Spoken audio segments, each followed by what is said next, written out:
But instead of telling you what I think the problem is, here's what problem that I do know that we have, that we've got to sit down and address. And if y'all was here at the forum, y'all realize that 2 or 3 days in here, I got a call that want to know how we're going to pay $101,000 plus for delinquent taxes. Right. And I was telling her I can't answer that. When I came in on the 7th, we couldn't even make payroll on the 15th, actually until the Friday before. Since then, we've been a little bit better off, but, and it all because occupational tax money's been coming in. But we had Charlie could remind me, did we take on $102,000 that were past due on insurance or right at pretty much? We went ahead and paid $27,000. And then this past one, we paid $75,000 something, right? We've not paid it. It was approved in the meeting, but we've got the money to do it. Once we do that, we're gonna be right back in the negative again. And we had payroll yesterday, or this week. We made payroll on it. So in 2 weeks, I mean, if we don't bring in more occupational tax, we're gonna be, what we're gonna do. Again, it's left to the court to take Becky, leave her fee pool, or take her out of fee pool. Fee pool, she turns her money over every month. Right. In November, when they couldn't make payroll, she turned her money over so that they could make payroll. I didn't realize it, but they had borrowed some money in the past to make payroll.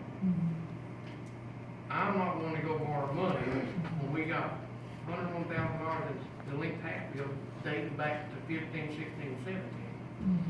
I'm not for borrowing money when I get a call. The reason I called this meeting when I did, we got a call, we've been turned over to collection agents, and it was $596,000. And that's the jail. That's jail and make medical bills. 14, 15, 16, 17, and 18. Okay. I got a call, we had a conference call just yesterday. It's not $596,000 now after they added the rest of what was owed. We're actually on 78 accounts at the hospital. We owe 700, we were in, turned over collection sheet for $763,676.54. I mean, this is a problem. This is a reason for a special call meeting. And then another thing, when we done our vendors claim for previous regular court meeting, that's when you get all your vendors claim together, Right. you make a motion to pay them. We didn't have all those in, so the state is, when you turn your bill in, the county has a court meeting, you're supposed to pay that vendor within 30 days. So, we've got bills that have to be paid.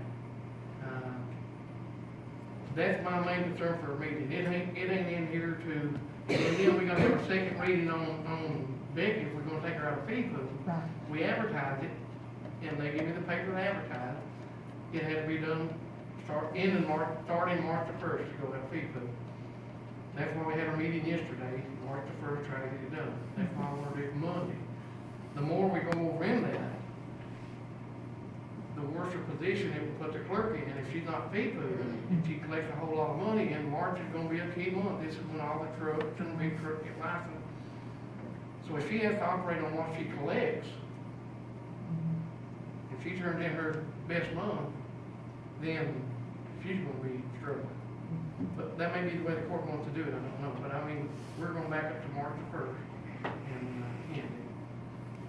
So do you have ideas for how to solve this money crisis? well, first thing you gotta do is negotiate. And it's Yeah, I know. It's not left to me to negotiate. I mean, it's left up to the court. I know. One thing, I don't know if you got a copy of the agenda sheet. Is it the same one as yesterday? It was saying Yeah. yesterday, I that's have the that. thing. But one part on there, y'all can look and it says discussion of employee health insurance. I kind of put the numbers together in the form. If we got everybody to pay $500 and we pay the rest, but that's not even legit. The way it's set up, the county pays so much money and the employee's not required to pay more money. So that's our picture. Only way we can do anything on the insurance is either cancel the insurance on employees or leave it the way it is. You mean employees don't have to pay any share of their health Right now, they just pay insurance? a percentage. For example, most employees that we have, the county pays $675. That's an estimated figure. It may be $695. Yep. You have to pay a certain percentage of it. I can't tell you what that is because they haven't started taking it out of mine. Okay. Mine hasn't went in effect yet. Right, But you have to pay a certain percentage of it. right. What I would want to do was lock everybody in at 500. And it's not fair because if I'm gonna have a family policy with the best policy, we actually have got an employee that's working for the county, that's actually, the county is paying $1,036 of his premium. That's not fair to somebody that's got a 696. That's not fair to the taxpayers that's paying. The way we do it at the mission, I have health insurance for my employees, and the mission pays like, oh Lord, this year, I think it's up to about $600 a month, Mhm. and the employee pays about $115 a month. And that's pretty much the way it is on every, but. And this it's, one- every year, it's more and more, and some, if I could, I would actually ask my employees to pay a little more, because it's hard on the mission. But because of the Affordable Care Act, you have to, it has to be defined by the federal government as affordable. And this premium, this policy we got in now actually was already in place when I came in. Right. You could have probably negotiated before you locked it in with the state. So once you do that with the state, you can't change what the employee pays? I mean, I'm not suggesting you do, believe What I've me. been told, what I've been told is no. Okay, I just wondered. We can pay more for the employee, but we can't, You can't ask make the them employee pay. to make Okay, more. I got you. That's what I was told. So the only way insurance is gonna come to lose it all, and most people work for insurance. Oh, I know. Insurance is a job. I know. Do I want to put your insurance It's out? awful. No, I don't. I know, no, I agree. But I do know, for the county, for 1 year policy is $796,000. For the county, for For what? the county employees, Yeah, that's what we pay. yeah. If we've got $793,000 in tax amount, if we owe $763,000 in collection, if we're delinquent on taxes of $101,000, got another $47,000 that's getting ready to go in, Yeah, I do know you're gonna pay your taxes, you ain't gonna be a business. right. What I'd like to do with the hospital, and me and Charlotte working on this together, we've got a list of all their names. Mm-hmm. We wanna, the county don't have to pay full price. They can get it reduced down to a percentage of the medical, Okay. like Medicaid pay. Like, right, So what we wanna do is take all these 78 claims, totally the minimum price that we have to pay, and see if we can say, hey, will you take this much here and sell it? right, yeah, But, you know, you gotta have the money somewhere. right. The road department, if you look at their fund, and it looks like it's in good shape, but we've got FEMA projects that has to be paid for up front, and you're 8 months down the road, you have to pay for them. You still have to pay for your gravel, you still have to pay for your employees. And that's why I went to a 32-hour work week. I mean, is that helping? It's helping some, but I mean, now since we've had this, I've had to call a state emergency, I've had to put them back on 4 years. Matter of fact, I've got 3 men to work today to try to get another household over where they get in out of range. But we will have a meeting, 8 o'clock Monday. I appreciate y'all taking time, leaving the games, coming over, being concerned about it.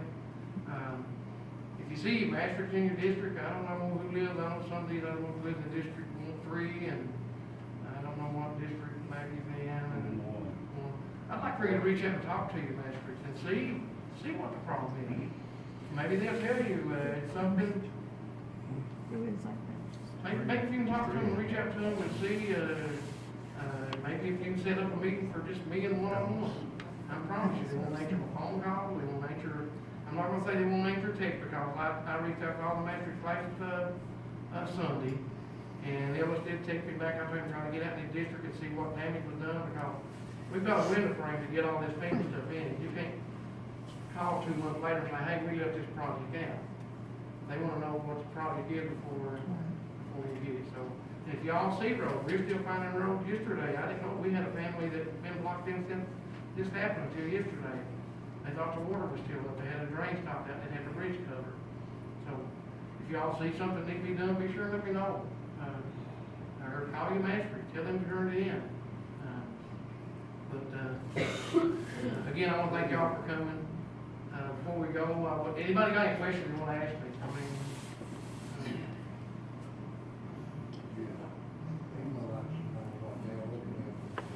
Yeah, when FEMA comes, I can't just say we've got a slip here on Town Hill, it's gotta be GPS, exactly where it is, where that county road starts at, and where the slip's at, or whatever the breakage is. I mean, it's more than just saying we got a slip here, and it looks like it's gonna cost $100,000 to fix it. You kinda just measure it, add what steel you're gonna do, and just kinda give a rough estimate. Yeah, the documentation pretty much. They like to have it. Well, they gotta have it, it's required. And they can't prove it, no. No, and they won't. Again, you can't come in 2 months later and say, hey, we left this road out, you know. So if you know somebody that's blocked in or got a road cut off, or even if you got a creek that's cutting into the bank that's on their personal driveway, this personal stuff can get fixed too if it meets a threshold. And I think, I hate to say it, but I don't know that we're gonna meet that threshold when I see this Chris was able to gather in. So, before we go, I'd like to ask John if he would just kind of dismiss in the word of prayer. I encourage everybody to, y'all came out here, I encourage you to go to church tomorrow, in the church if you chose. Let's all stand, please. And pray for me, pray for all of us. Before I pray, God is good. All the time. And Heavenly Father, that's the good news. Your goodness and mercy endures forever. And Lord, like Peter said, if it weren't for you on our side, we'd all perish. But Lord, you are